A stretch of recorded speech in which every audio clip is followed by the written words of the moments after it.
Namo tassa bhagavato arahato samma sambuddhassa. Namo tassa bhagavato arahato samma sambuddhassa. Namo tassa bhagavato arahato samma sambuddhassa.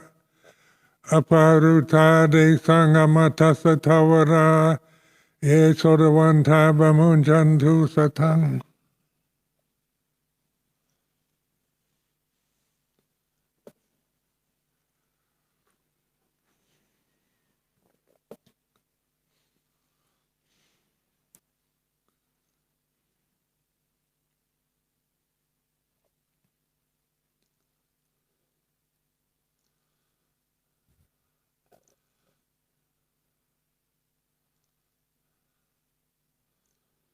So just to inform the Sangha and the lay people present, tomorrow is a traditional celebration for the late King Bhumibol Adulyadet's birthday, 5th of December. And he was born in 1927. If he's still alive, he'd be 94. And he was during my monastic time, it was during, much of it during his life. And I feel a lot of gratitude because he was a very fine being and was truly interested in Buddhism, meditation, and looking after the welfare of the Thai people as best any single person can do.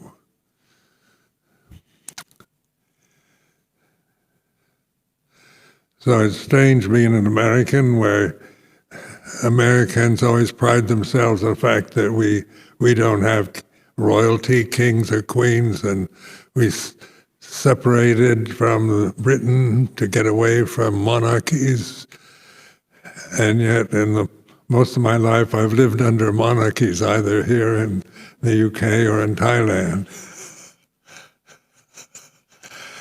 So it's a good mirror for my American cultural background, which, Americans are fascinated by kings and queens, even though they're proud that they don't have such things in their political system, social system. But this is about culture, and Thai culture is very interesting, a very refined code of ethics and behavior, very refined compared to the Western world. So sometimes, we don't understand the Thai forms of etiquette because our social etiquette is based on different principles. But in Thai society is very hierarchical structures that come down through tradition, forms, and then of course we find ourselves with this particular tradition, Theravada Buddhist tradition, the Thai forest tradition as it interprets the teachings of the Buddha, the Vinaya, and so forth. So tradition is something handed down from one generation to the next. And it preserves the values and conditions of past experience. Sometimes traditions are out of date, and sometimes they can adapt to modern times.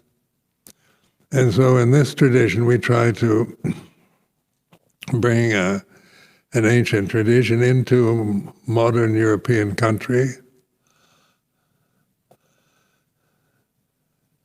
But the main emphasis is on Dhamma rather than on Vinaya. So Vinaya is the tradition, is the form that we are using, which we adapt as best we can to the social conditions and climate difference here in the UK.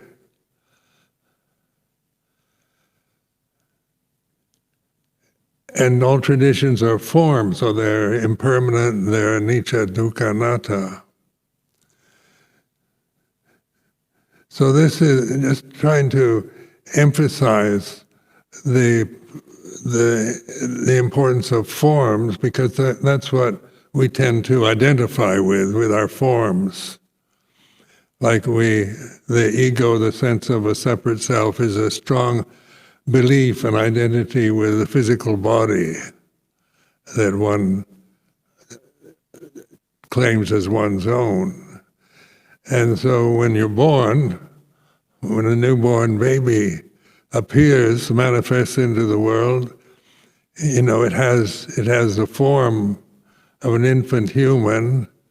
It's conscious, just the same as we're conscious now. That consciousness isn't conditioned yet with being British or Thai or American or Theravada Buddhist or any other religion. It's completely empty, an empty reality of consciousness.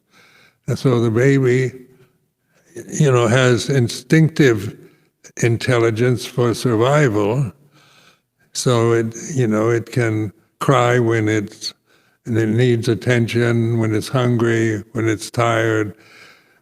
But it doesn't see these as kind of personal, in the personal way that we tend to adopt these conditions of eating, sleeping, and taking care of our bodies, and our social relationships are all conditioned after we're born.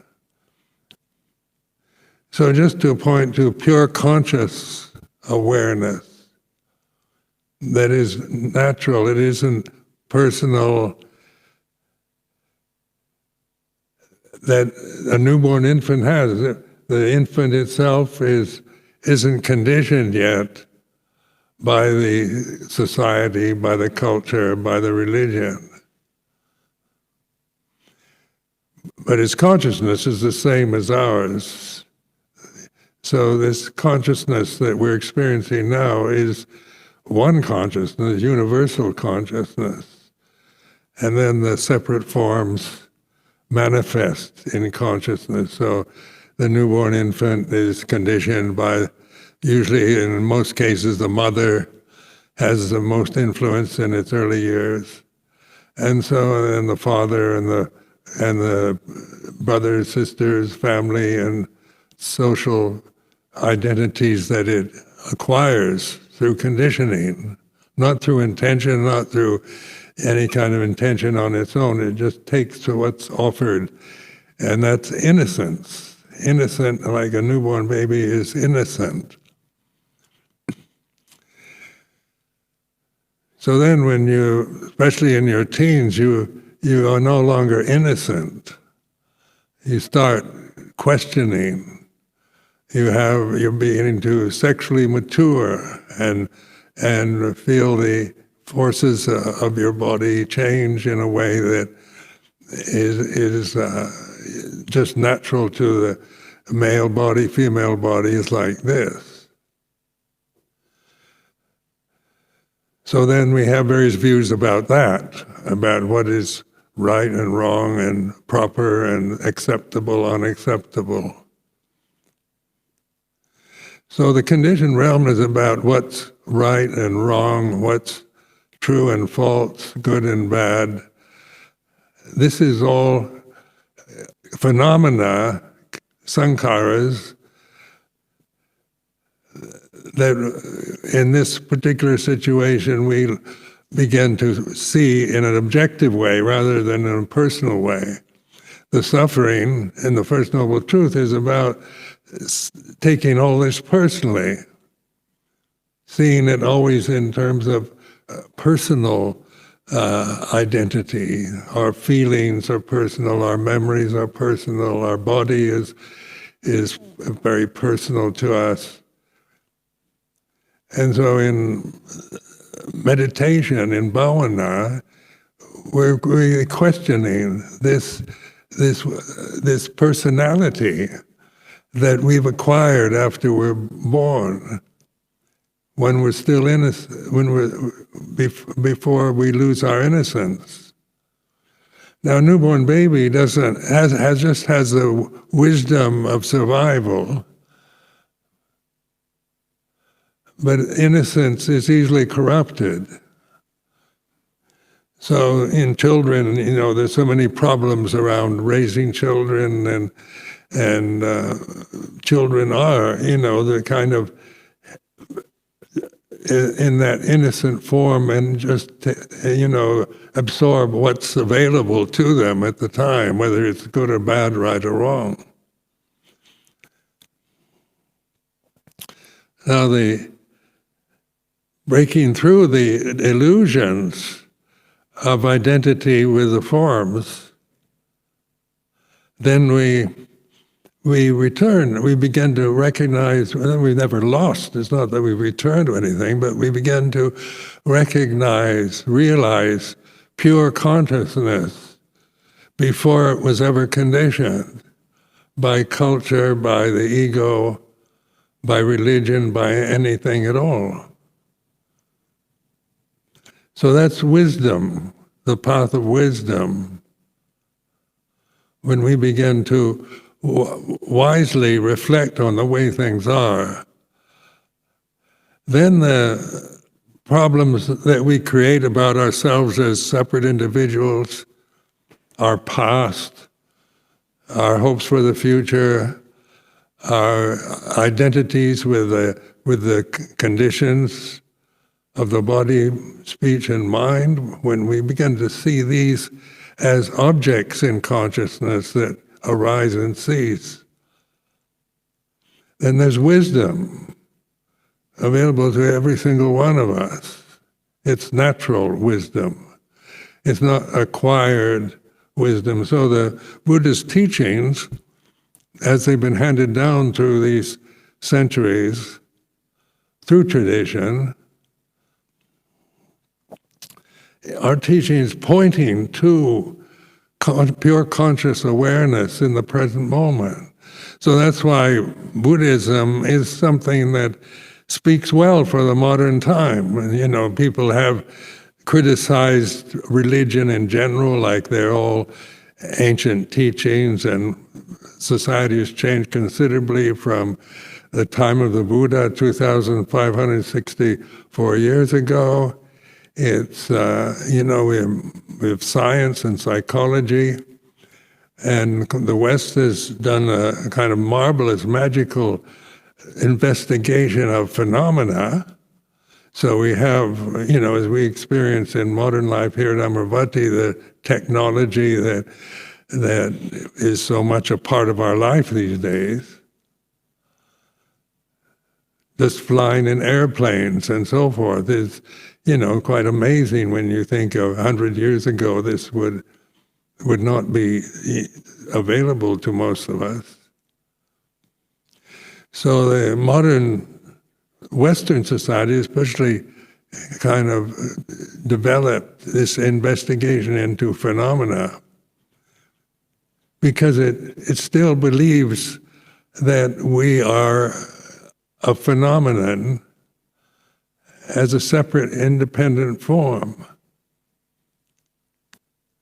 So like we have these movements now, human rights movements and so forth, where emphasize the rights of individuals. And the rights are, I'm free to do what I want with my body, and I can think what I want, say what I want, because it's my life, and me and mine is very prominent in this idea of human rights. And then traditions, like the Vinaya tradition, is about duties. So we have our duties in relationship to the Vinaya structures. So the duties are one way,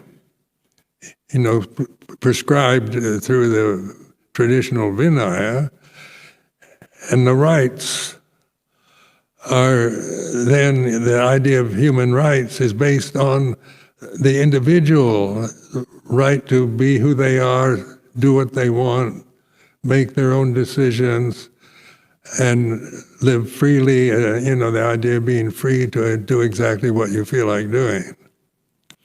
Now, in the traditional form, with the structure of Vinaya, we commit ourselves to these particular precepts intentionally. They're not forced on us. Nobody is ever forced to ordain as a monk or nun. You have to ask 3 times and go through a kind of examination. So it's not like, you're threatened if you don't ordain, you'll go to hell, or there's no kind of, I've never heard that ever propounded in Buddhist systems. So we take on this traditional form and give up our individual rights that we have as citizens of modern societies to live within a structure in order to reflect on it.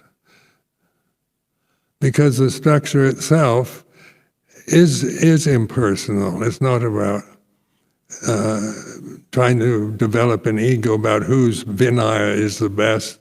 We can do that. We can be very righteous about the precepts and make value judgments about others who don't seem to live up to our high standards. But the whole point of the Vinaya is not to make you proud that you're a rule keeper or a precept follower, but to realize Dhamma as what you really are. Your real refuge is in the Dhamma. So then when you try to figure out what Dhamma is, what is Dhamma here and now? This is a Pali word. And so consciousness, is the gate to the deathless, or the gate to the door to Dhamma, to waking to ultimate reality. So you can translate Dhamma as ultimate reality. That's as good a translation as I've ever found in using the English words.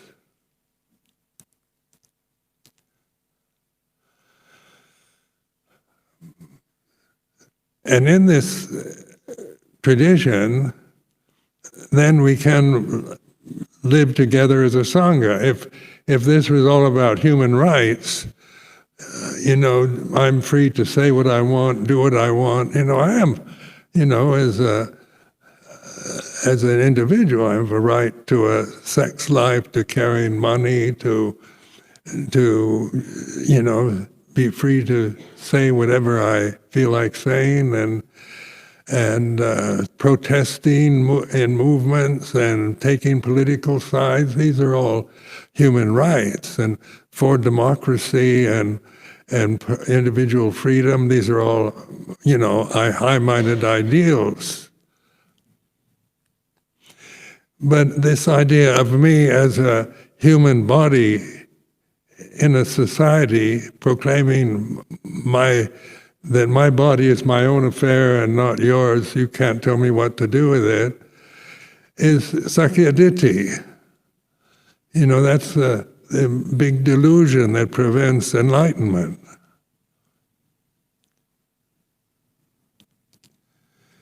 You can believe that, and then you can act accordingly, according to what you think is right and wrong. But that even right and wrong are conditioned attitudes towards behavior, towards speech, towards objects.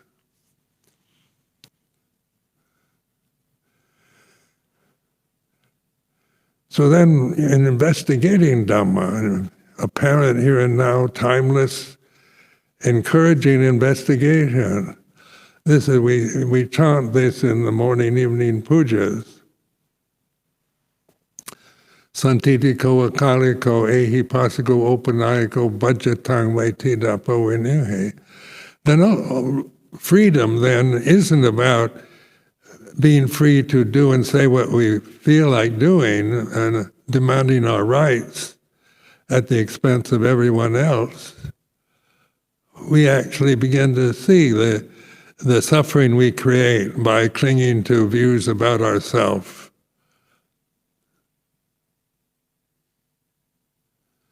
It may be right views in certain contexts, but they're not absolutely right. So the Buddha's teachings are, just the basic Four Noble Truths is very excellent inheritance that we have from this tradition. So it's not about my rights, what I think, but I do have, when I assert my rights as a senior monk or, and see myself in terms of my status in the Sangha, that can be very much sakyaditi if one is not aware of it. So this is where the Vinaya is our guide, rather than just personal takes on Vinaya.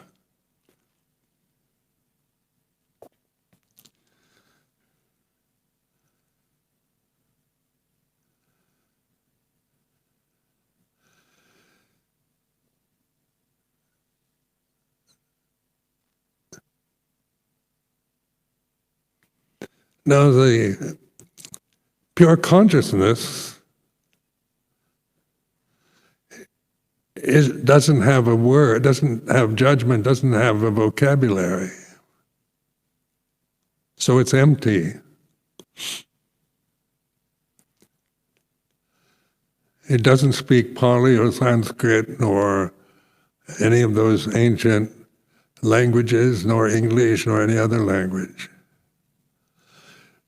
So when you begin to recognize the silence, the inner silence, that is the substratum behind all the noise of your thoughts, memories, fears, desires, that you begin to observe rather than take personally.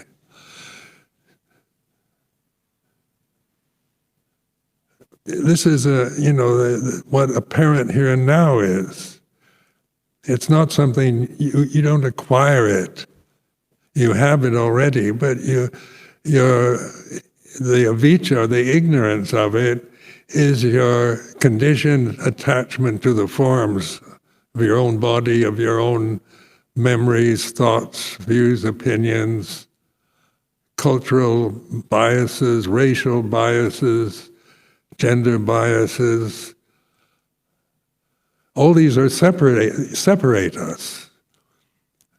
By identifying with all these specific conditions that are impermanent and changing, we create this sense of being threatened, fear, and we see the world as something threatening out there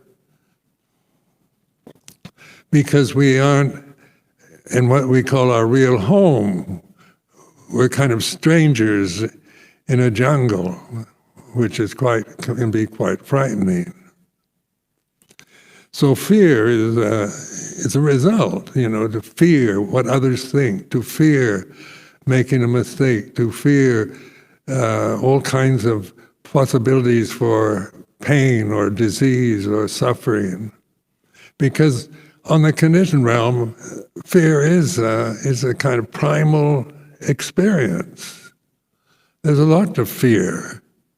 As a human form,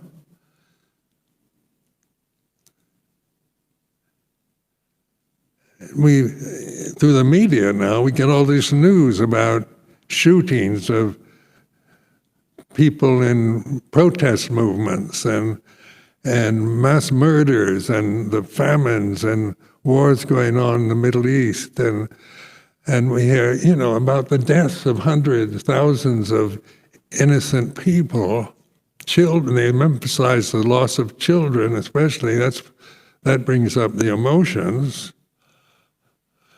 What all these innocent people are just the victims of a conflict, political conflict or religious conflict. What happens to them? When they die, are they just nothing important, or just, what they call it, collateral damage? That's the cold-hearted definition for the slaughter of innocent people. So in terms of political issues, like there's so many threats right now of wars and conflicts everywhere in Asia and Europe, Africa. Why is that? When this ancient teaching, which is ultra-modern really, timeless teaching, has been available for so long, for at least 2,564 years, which for most of us seems like a very long time. And even countries like Thailand and Sri Lanka have endless conflicts. Buddhist countries that are culturally kind of attuned to the Buddhist teachings. Because Buddhism can be just another traditional form that we're conditioned by, rather than encouraged to investigate the reality of this moment.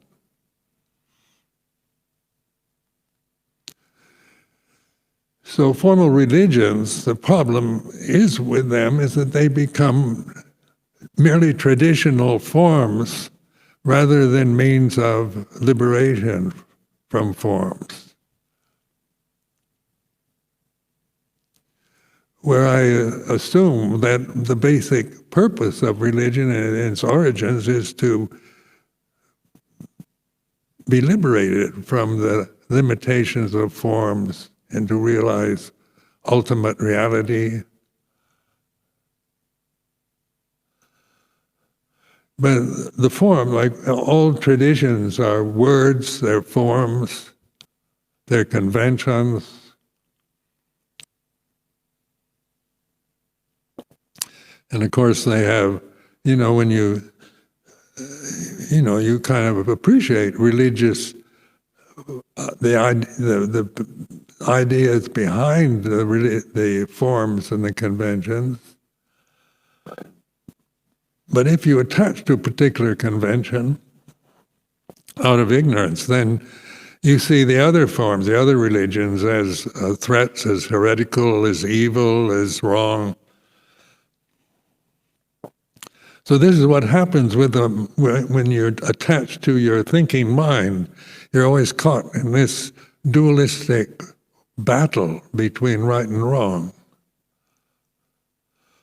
What's allowable and what isn't, what's right and what's good and what's bad. These are all dictated to us through these traditions and forms, conventions.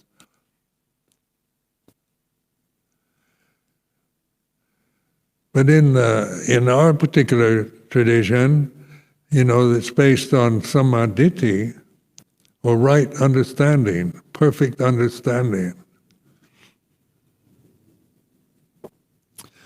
So what is perfection, or complete, whole, even perfection is another word. And of course it has an opposite, imperfection. But beyond perfection and imperfection, where perfection and imperfection cease, is in awareness, with no words whatsoever, but silence, peace.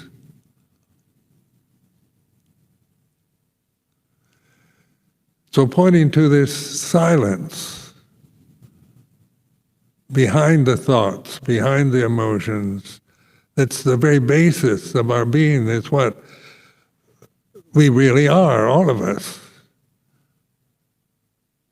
And that kind of perfect silence where conditions can manifest and disappear, where the phenomena arises and ceases.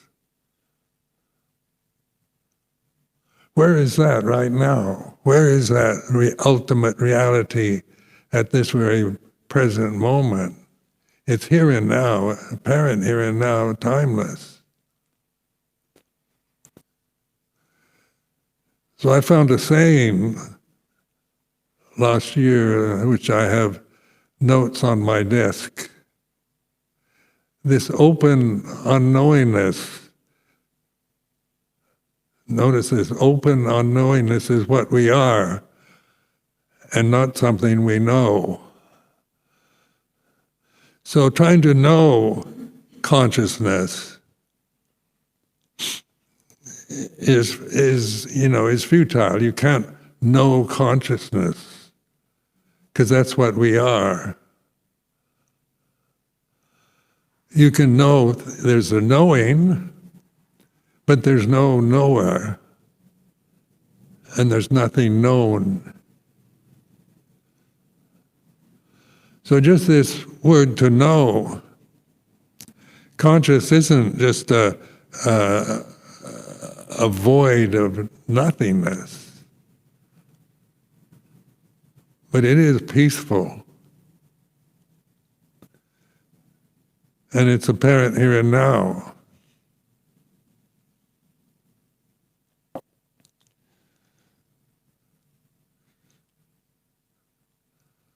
So this open unknowingness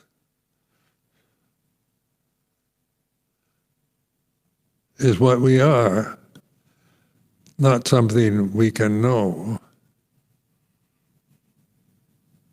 Just contemplate that.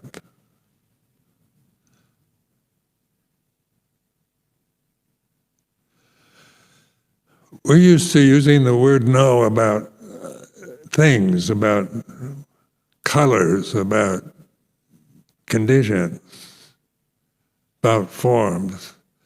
We acquire knowledge as individuals. We study books, we study the media, we get degrees from universities. We can know a lot about things, about other things, about history, about science, psychology, anthropology, archaeology, all interesting things to know. But it's acquired knowledge. It's the kind of knowledge that manifests and disappears. So that kind of knowledge is about me as a human form, separate individual, knowing about history or culture, or science or psychology, about religion, about spirituality, whatever. And that's acquired knowledge. The Bhariyati Dhamma, when we read the scriptures, the suttas, that's acquired knowledge. So we become Buddhists, we study Buddhism. They even have PhD courses in Buddhism these days at universities. So we can acquire a lot of knowledge about Buddhism in general, the history of Buddhism, all very interesting things to study. Mahayana Buddhism, Vajrayana Buddhism, modern Buddhism, Buddhism and psychology. So we acquire, maybe we become very intelligent in this way by knowing a lot about everything. But the open unknowingness isn't acquired. You don't acquire that. It's not trying to dumb you down and reject knowledge. But it's where knowledge arises and ceases, comes and goes.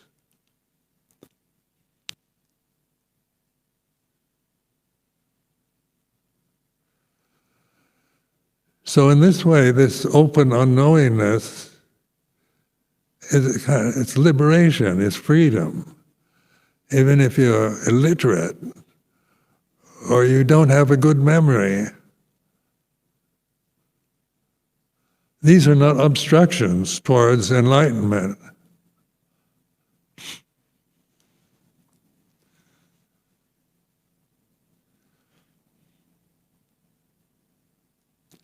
So somebody was asking about how to deal with regret. How do we deal with regret, with guilt? And this is a common enough question, which I've addressed many times. But what is regret right now? What do you regret? When you just try to think of something you regret. And what is it right now at this moment is a memory.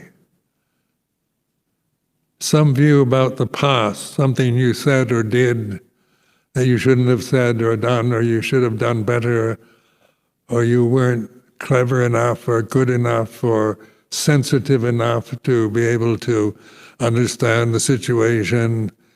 And so people wallow in this regret because they feel, they're not perfect. They have lived a life making mistakes, making errors, misjudging things, blaming others for things that are unfair. And what is that at this moment is memory. You can place that in the 5 khandhas of Sanya Khandha, translates as memory. So any of us, all of us, when we think of the past, there's a lot to regret. Because we learn through trial and error. We're not born into this world with wisdom to do everything well and perfect from the very beginning. We have to learn as an infant, learning how to crawl, just some basic movement, crawling on the floor, holding on to the furniture. And if the mother says, "You've got 2 legs, you can walk," it's true, the child has 2 legs, but it's not, it has to fall down before it can stand up straight. And most of what we learn is from suffering, from falling down, making a mistake, getting it wrong, saying the things we shouldn't. And that's how we learn from life. So suffering is not something to be despised or to try to get rid of, but see it as, a noble truth, that we're not going to get everything right all the time and be perfectly benevolent and kind, and our actions, speech, and so forth attain a saintly perfection. Because the conditioned realm saintliness is there, but it's a phenomena that arises and ceases. The conditioned realm is about being born, growing up, getting old, and dying. And if that's what you think you are, somebody that was born, growing up, getting old, and will die in the future, then that limits you to these kind of tight forms. You feel suffocated you feel, as you get older, your body doesn't function so well. You can resent that. Resent the fact that your vision isn't very good, or you can't hear like you used to, or you have high blood pressure, or diabetes, or some kind of disease. And as a person, as an ego, we don't want those. We don't want to get old. We don't want to get sick. Because the ideals for modern life are based on youth, on good health, happiness, not on Dhamma and the way things are. So ideals of perfect physical forms held up for men and women, that we compare ourselves with. We suffer if we see the imperfections of our own physical form. We can imagine a life of speaking always in a kind and understanding way, of being sensitive to situations and never saying something offensive to anyone, never telling a lie. This is an imagination about becoming a saint. But these forms are not saintly forms. Saints are ideals of perfection, but where these are human forms that have to learn through trial and error.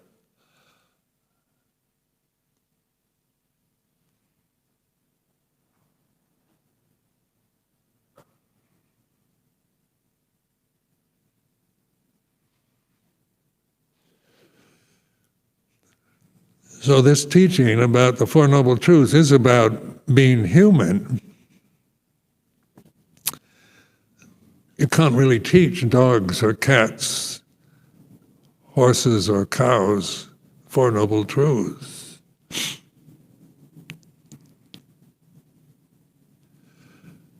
Like trying to get the cats here at Amaravati to keep the precepts. They can't do it. I remember walking Jongrom many years ago out in the field, and this beloved cat that everybody loved walked across my Jongrom path and caught a bird in its mouth. And this cat had been fed by monks and nuns, cuddled and encouraged to keep the precepts. But it can't do it. Its nature is to kill birds and mice. That's part of its instinctual survival mechanism. Can't reflect on the bird wants to live as much as the cat does. We can do that. We can reflect on nature. We can reflect on a cat wants to survive and be happy. Needs food to eat, needs it, and identifies with it. It's subjected to the limitations of its form. It can't reflect on the cat form being anything other than oneself, operating from the species that it is part of. So cats act like this, dogs like that, birds fly, fish swim. That's the way it is. Humans are born, grow up, get old, and die. But humans, this word Buddha, is a kind of powerful symbol for awakened consciousness, this reflective ability. It's not intellectual. It's not about getting a PhD in Buddhist studies or studying Abhidhamma. It's about putting into practice, making these teachings so they support your awareness in the present. So what's more prominent in human experience than suffering? That's something we can all relate to. No matter who you are, no matter how fortunate, no matter how wealthy, how healthy, how perfect your form might be, how privileged you might be as an individual or gifted, suffering is the very nature of conditioned phenomena. Unsatisfactoriness. When we seek permanent satisfaction from what is basically unsatisfactory, that's suffering.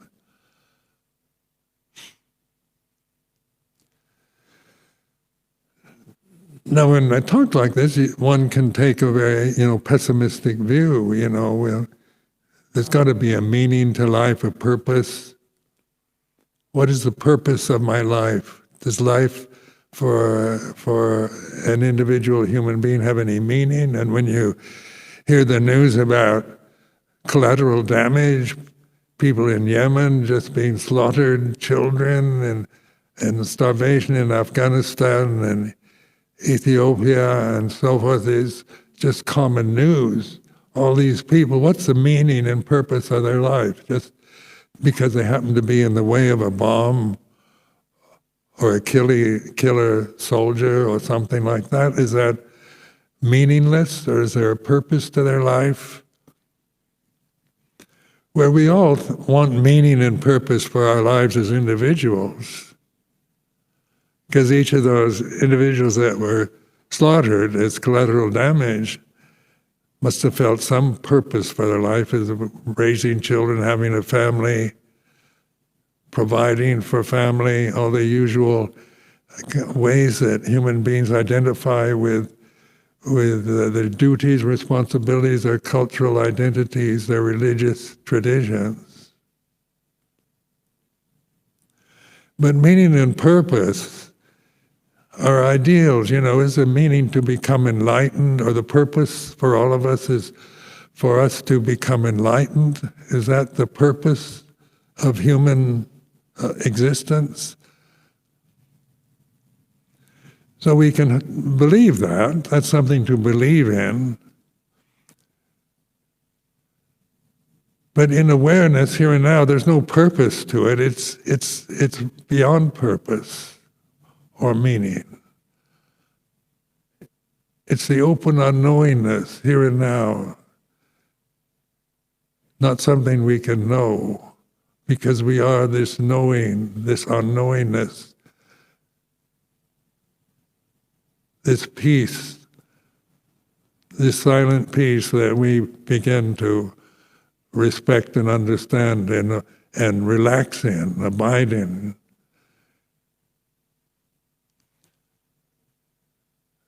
So I offer this as a reflection.